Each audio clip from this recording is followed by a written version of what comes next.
Thank you. Madam, I speak here today on behalf of the NCPSP on electoral reforms. Sir, Madam, I would like to quote Shri G.V. Malvankar ji. A real democracy, one has to not merely look at the provision of the constitution, the rules and the regulations made for the conduct of the business in the legislature, but one has to foster the real democratic spirit in those who in the form of legislature. In this fundamental borne in mind, it will be clear that the question would be decided by majorities in parliamentary government will not be possible if it is reduced to a mere counting of head or hands. If we merely go only by majority, we shall be fostering the seeds of fascism, violence and revolt. This is what Mr. Malvankar has said in this parliament. Madam, why are we debating this? ये चर्चा की ज़रूरत क्यों पड़ी? इसका कारण है कि इस देश में मैं बड़ी विनम्रता से कहना चाहती हूँ, लेकिन ये वास्तव है, भले ये माने या ना माने, कृष्णा जी को अच्छा नहीं लगेगा, लेकिन इस देश में अगर वो सारे पेपर और मैगजीन्स भी पढ़े, उन्होंने काफ़ी कोट किया आज, कि सबके मन में एक बात है कि इलेक्शन कमीशन फेयर नहीं है, ऐसी एक सोच समाज में आज है। और इसका कारण क्या है? इसके छोटे में विक्षेप में कराना चाहती कि ECI has allowed its political neutrality to become under serious question. This is my first point. Second, model code of conduct is enforced unevenly and inconsistently. The commission has failed to curb hate speeches. I will explain each point in very short later. The appointed process has been totally and politically titled. The election commission has not kept pace with digital manipulation, deepfakes and targeted propaganda. मैं भी उसकी victim हूँ, मैं बताऊंगी उसके बारे में. Political parties routinely bypass expenditure limits and ECI looks away, unfortunately. Electoral roll errors continue disproportionately affecting urban poor, migrants and marginalized groups. VVPAT verification remains too small and opaque. Transfer of orders of officers during elections appear politically motivated, and above all, the Election Commission has not defended its own institution dignity with firmness even once, which is so unfortunate. And will the Commission protect democracy in this country, or will democracy has to protect itself is the question I want to ask the Election Commission. Unfortunately, because I do appreciate Rajiv Ranjanji's point that Election Commission should have been an independent authority. It's not an arm of the government. But today, unfortunately, every attack, every criticism that comes, it looks like the impression their behaviors create that they are a part of the government, which is a very unfortunate thing. It's not healthy for any democracy in the world. It's really a shame. I'll give you a small example. Madam, इस सब के उदाहरण में एक ही election में बताऊंगी आपको.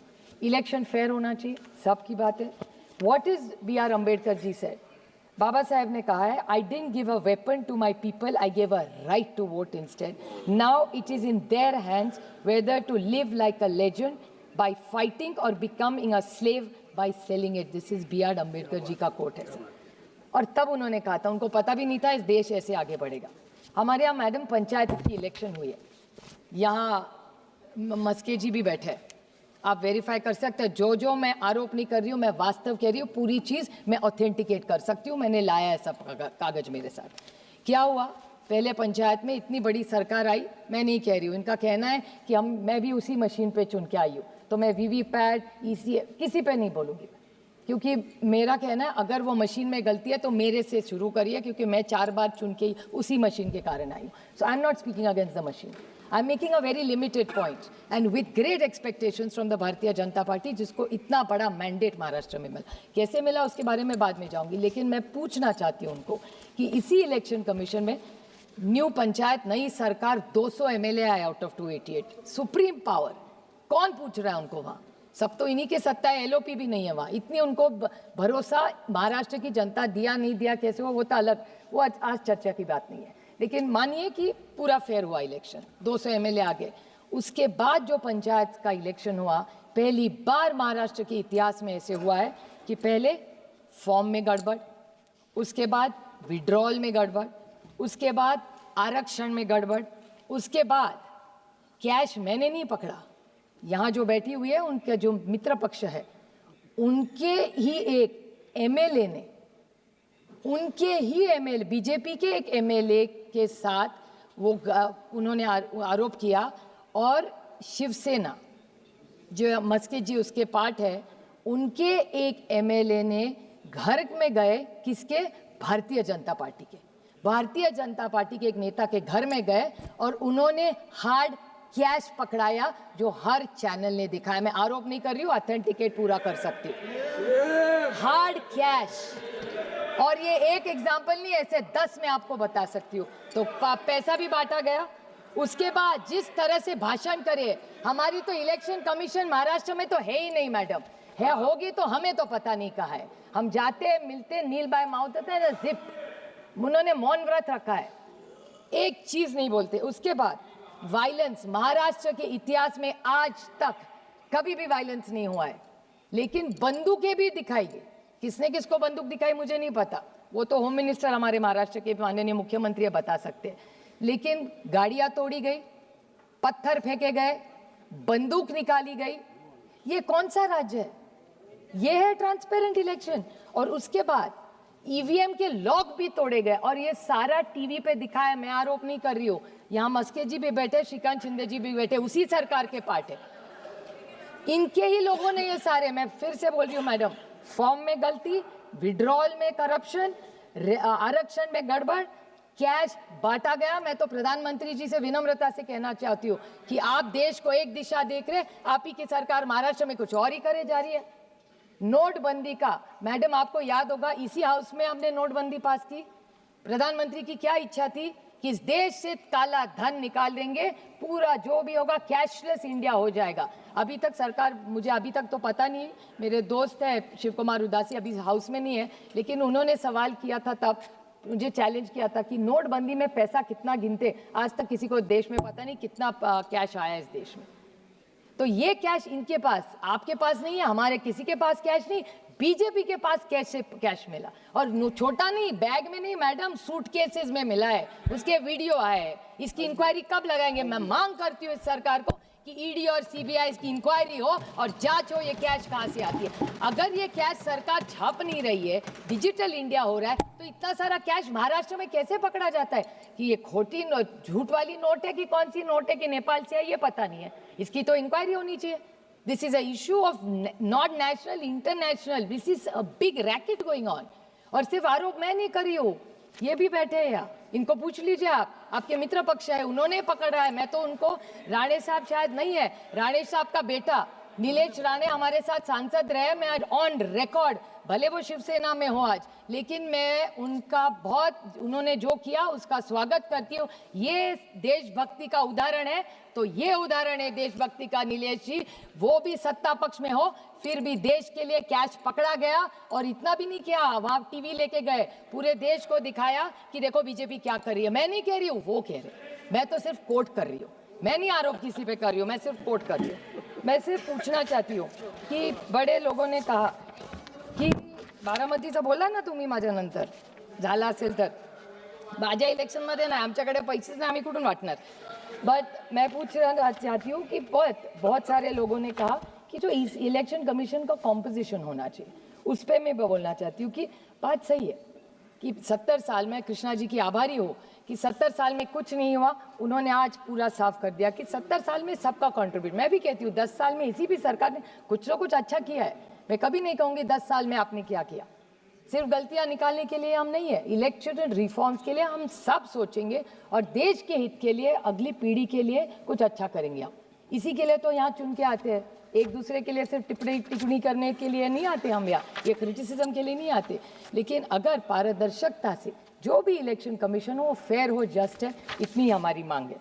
Sir हम पे भी बहुत सारे आरोप होते हैं कि हम परिवारवाद, मैं तो हूँ परिवारवाद, और मुझे अभिमान है कि मैं परिवारवाद हूँ। जिस माँ बाप ने मुझे पैदा किया उसके लिए मैं तो बहुत भाग्यवान समझती हूँ खुद को, और मुझे कुछ गलत नहीं लगता, क्योंकि लोगों से चुन के आते हैं हम कॉपी करके पास नहीं। 4 बार लोकसभा में बहुत सारे हम परिवारवाद यहाँ है, लेकिन उससे भी ज्यादा परिवार अभी उस साइड है, मैं उसके लिए नहीं बोलने वाली। मुझे डर किस बात का, और मेघवाल जी इस बारे में आपने सोचना चाहिए, क्योंकि मैटर सीरियस है, आपका कुछ लेना देना नहीं है, लेकिन जिस राज्य में आपकी सरकार है, 2-3 very important points, I am not criticising, I am giving very honest feedback.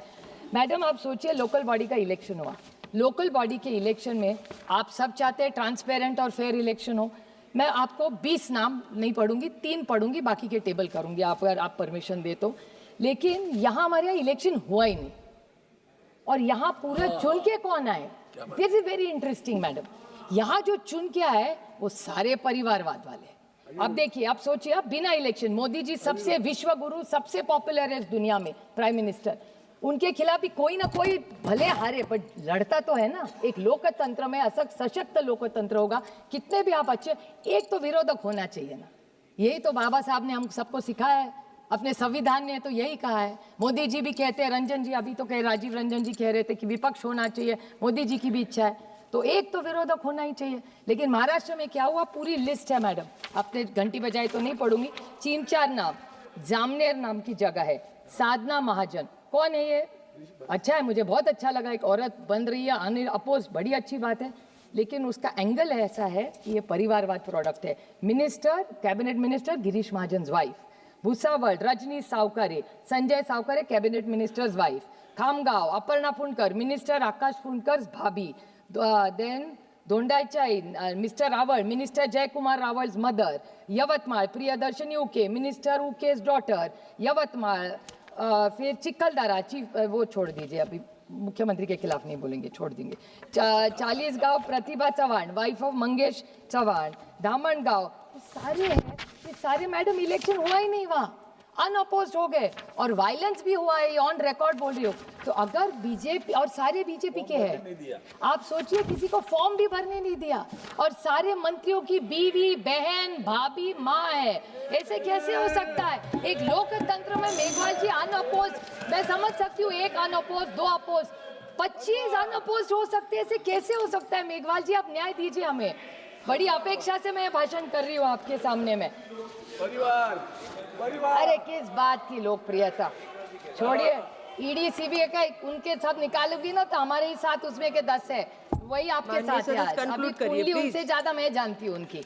और एक छोटा, हमारे यहाँ शिरूर नाम का एक विधानसभा है, शिरूर में एक है, वहाँ 1000 वोट्स, 1000 शिरूर में, ना घर है ना कुछ है। आरटीआई करवाया किसी ने कि 1000 वोट आए कहाँ से, तो ये वोट कहाँ से आए? हवा से आए। उसको चैलेंज किया है लेकिन उसका जवाब नहीं मिला है। मैडम हम पूछना चाहते हैं, this is it, what did ये रिजर्वेशन, आरक्षण के बारे में इनको बहुत अच्छा लगता है आरक्षण, हम सब उनके साथ है, मराठा धनगर लिंगायत मुस्लिम किसी का भी आरक्षण आप लाइए महाराष्ट्र से, हम पूरी ताकत से आपके साथ खड़े रहेंगे। लेकिन महाराष्ट्र में इलेक्शन अनाउंस हुआ, this is a reform you must do. Meghwal ji, मैं आपको मांग करती हूँ कि रिफॉर्म अगर आप कर रहे हैं तो सुधार कर रहे हैं तो सब मिलके करें। महाराष्ट्र में पंचायत का इलेक्शन अनाउंस हुआ, उसके बाद रिजर्वेशन का ऑब्जेक्शन हुआ मैडम, और आप सोचिए आधा इलेक्शन कैंसिल हो गया। और इतना ही नहीं, 242 म्युनिसिपल काउंसिल्स है, उसमें के 57 bodies have exceeded reservation list. क्या कर रही थी इलेक्शन कमीशन? बेचारे सारों ने, आपके भी लोगों ने फॉर्म भरा, हमारे भी भरा, अभी क्या कर रहे, घर में बैठे हुए 20 दिन से, खर्चा तो बढ़ ही रहा है। आप सोचिए 57 bodies have crossed more than 60% reservation. एक छोटा मुद्दा मैडम एंटी डिफेक्शन का बोलना चाहिए, बिकॉज आप सोच लीजिए कि आप कैसा करेंगे। एंटी डिफेक्शन का मैंने भी भोगा है, आपने देखा होगा, अभी शिवसेना जी के बोल रहे थे, हमें कोई नहीं, ठीक है पार्टी टूटती है, 2/3 जाती है, कोई प्रॉब्लम नहीं है, सोच सकता है, किसी की सोच बदल सकती है, किसी को कुछ विकास करना है, किसी का ईडी है, मैं समझ सकती हूँ। लेकिन मैं, आप बताइए मुझे थोड़े से कि एंटी डिफेक्शन लॉ जो शेड्यूल 10th में है, लेकिन हमारे यहाँ महाराष्ट्र में क्यों नहीं हो रहा है? महाराष्ट्र में आपने देखा होगा, हमारे यहाँ एक पार्टी का नेशनल प्रेसिडेंट बदला और no use of any constitution. Party की कॉन्स्टिट्यूशन क्या कहती है? Party decides. जैसे भारतीय जनता पार्टी में भी अच्छी है, भारतीय Janata party is larger than elected member, सही है कि नहीं? वैसे भी हमारे यहाँ भी है। Without asking anybody, the speaker has allowed to remove a national president who started the party, not just in NC, it has happened to us, not just in NCP but in Shiv Sena. दोनों party तोड़ डाली, उसके बाद आगे क्या हुआ? हमें किया, ठीक है, हम ठीक हो गए, बट किसी और को मत करिए। आप इतना बोलते हैं कांग्रेस ने ये किया, इसकी सरकार गिरा दी, आपने क्या किया? आपने से उससे ज्यादा किया। And how is this democratic? अगर आपको तोड़ा होगा कोई प्रॉब्लम नहीं, नई पार्टी निकाली। और पता है मैडम, हमें पार्टी, अभी ये कृष्णा जी कह रहे थे कि उनको 9 महीने पहले सिंबल मिला। कृष्णा जी, मुझे तो सिंबल मिलता ही नहीं। 2 महीने मिला। आप सोचिए मैडम, हमको तो कोर्ट जाना पड़ा। अगर मैं कोर्ट नहीं जाती तो सांसद भी नहीं बनती। ये कौन सा न्याय है एक सशक्त लोकतंत्र? आदरणीय अध्यक्ष जी, आपने मुझे आज इलेक्टोरल रिफॉर्म्स पर बोलने का जो